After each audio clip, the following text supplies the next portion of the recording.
Hi, everybody, and welcome back to Cooking with Chris. Tux is here. His leg has healed now, and he's a big boy now. So he's biting me and scratching me like ever. Oh, Tux, see you later. Well, it's nice to be back with you, and we're going to cook a couple of items tonight. The first thing we're going to do is we're going to make a cream sauce that actually changes into a cheese sauce. So you can use it for two things. So that's the first thing we're going to cook. This is Chris's kitchen. Here we are. Yeah, this is my kitchen. I'm in my house right now. This is the Coke zone. And we're preparing to do some cooking here. Okay, so the first thing we're going to do is make a cheese sauce. Is this the knife you use to cut the cheese with?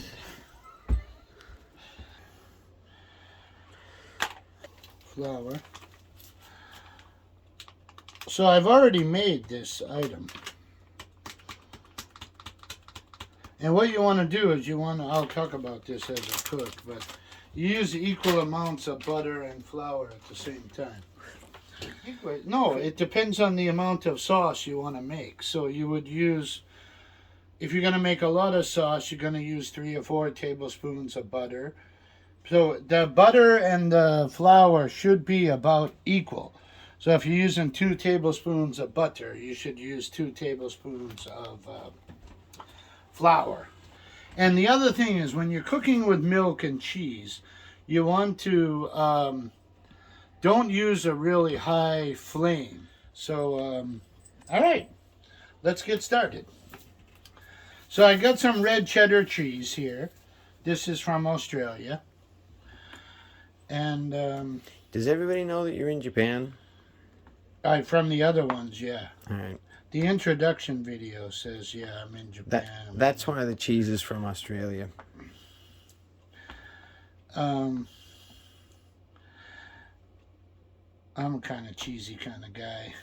I can say that again. All right. So these are the basic ingredients. We got milk, we got cheese, we got butter, we got flour. A lot of people use white pepper. I don't have any white pepper, so I usually use black pepper. And so, the first thing you can make is what we call a white sauce for other type of things.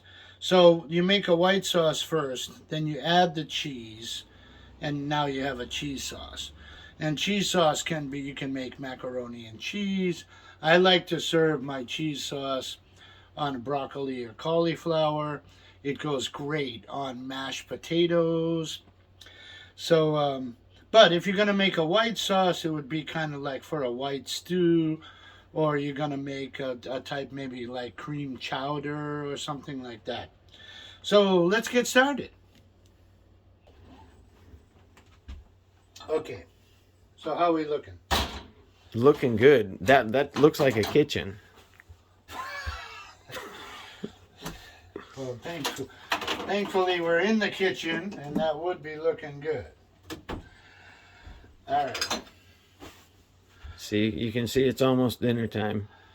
I'm hungry. Okay, very good. So let's get to making the cream sauce or cheese sauce, as we call it. So the first thing we start out with is about 2 tablespoons of butter. And we're going to cook this on a low fire. All right, so we're melting the butter here. When we blend the butter with the flour, it's called the roux. You can buy roux in the supermarket, but basically the flour-butter combination is called the roux. Now, wait a minute. In Japan, they call it a roux, but I think in the rest of the world, they call it a loo. There would be... That would be the other way around.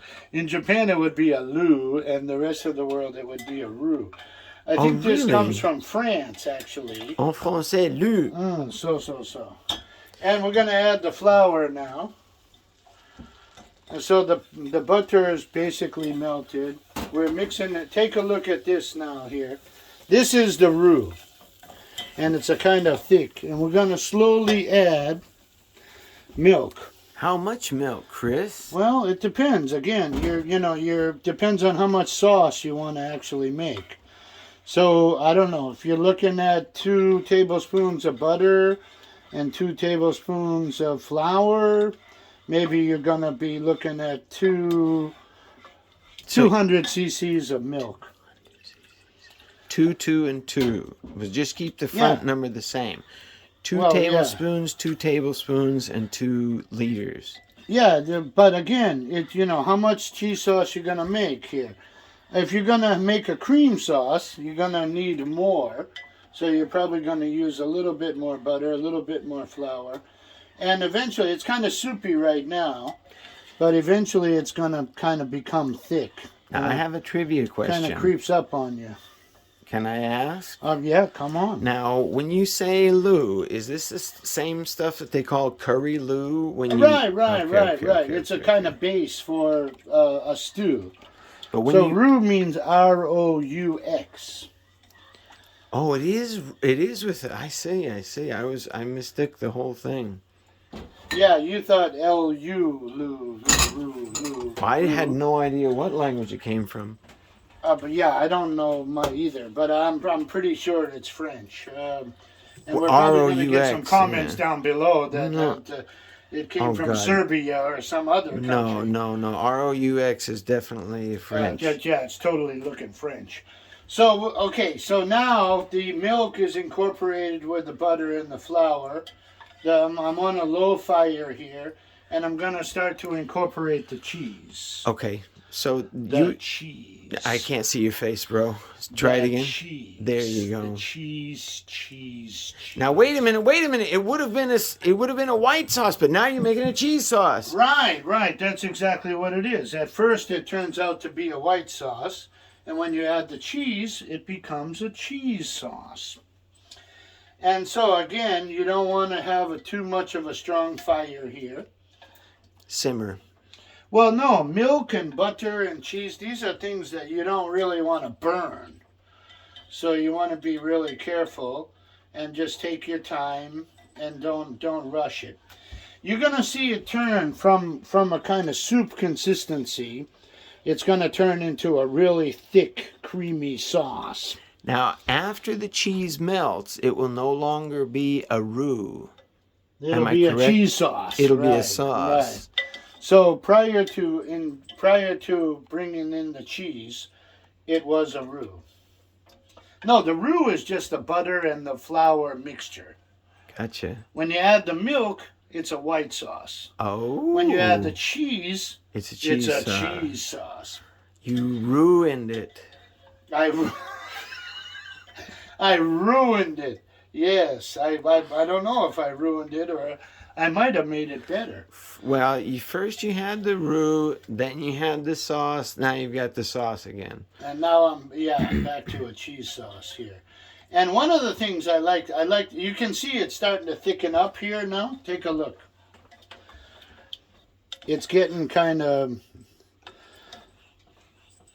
You see it's taking time to melt the cheese. Well, you can't put the fire too strong, and it's starting to thicken up. The cheese is melting, and it's a beautiful thing. Let me tell you. Oh, hey, I've got something this is a future recipe. I'm gonna hit it with a little bit more milk here because it's a little thicker than I thought. It's dynamic cooking, guys. This is my style of cooking too. Chemical infusions are happening? No. Like the amounts and stuff are dynamic depending on the number of people you got. Right. Exactly. So it depends on how much you want to make. I live alone here, so I don't need a lot. So the other thing is you're starting to see it all melt. See, it's really coming out nice here. Oh, mais oui, c'est bien. So it's gone from a soup to a sauce now. And even at some point, you can shut off the fire and the heat alone in the sauce and melt the cheese. So I'm going to shut off the fire now. Okay, so you can see the consistency. We have a cheese sauce here. And basically, you would use a white pepper for this because you don't want to kind of pollute it with the black pepper. That sounds racist, bro. Well, I take it how you want. This is not a politically correct situation. I didn't get your face in that. No, I was just throwing shade on your. Black pepper, white Yeah, pepper yeah, yeah, thing. yeah, All yeah. right. Well, call me a racist if you want. Next time we'll get some white pepper next time. Okay. Well, yeah. Well, I don't have any white pepper. I never buy it. I usually use black pepper. Now, this is basically a completed cheese sauce here. Sometimes what I do is I take a whole head of cauliflower and I half cook it. And then I'll take that cauliflower and put it into a baking dish. And I'll pour this cheese sauce on top of the cauliflower. And I'll bake it in the oven at 180 degrees for 30 minutes. And it is just, oh my God, amazing dish. It could be a meal by itself. Okay, so now what we have done earlier, I prepared a dish using the cheese sauce, and let me introduce this dish.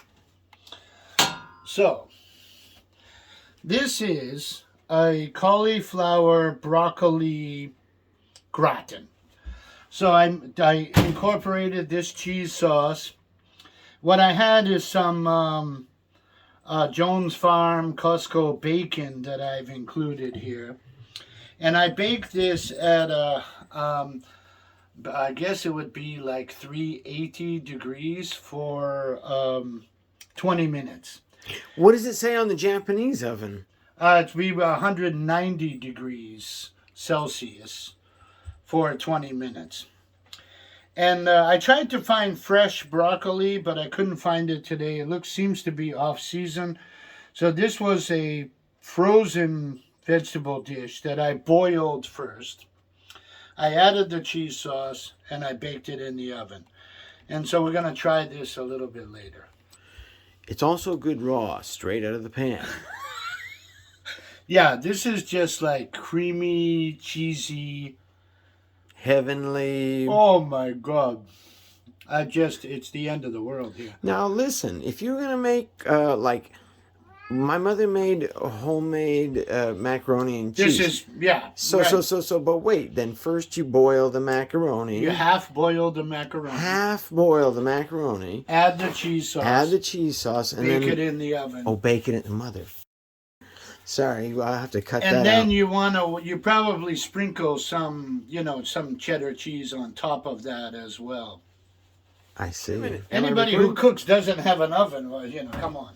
I think I need some taste testing. All right. So we've taken the cheese sauce and we've melted it into some broccoli and some cauliflower. Earlier. May I ask a question? Sure. Did you boil the broccoli and cauliflower before you? Well, because it was frozen, I had to boil it. Oh, I see. But, basically, you want to cook it halfway if it's fresh. Gotcha. Because you're going to bake it in the oven for some time. I had BLTs for lunch today, so I had some leftover crispy bacon. So I've incorporated that bacon into this dish. So let's take a look at this and see how it works. So as I mentioned, I cooked this at 190 degrees Celsius for about 20 minutes. But the cheese sauce was already cooked. And the vegetables were, pretty much, I think they're cooked when they froze them. So, but yeah, this is actually looking pretty good here. I put some fresh ground pepper on the top. And the bacon is giving me a little bit of salty flavor. So,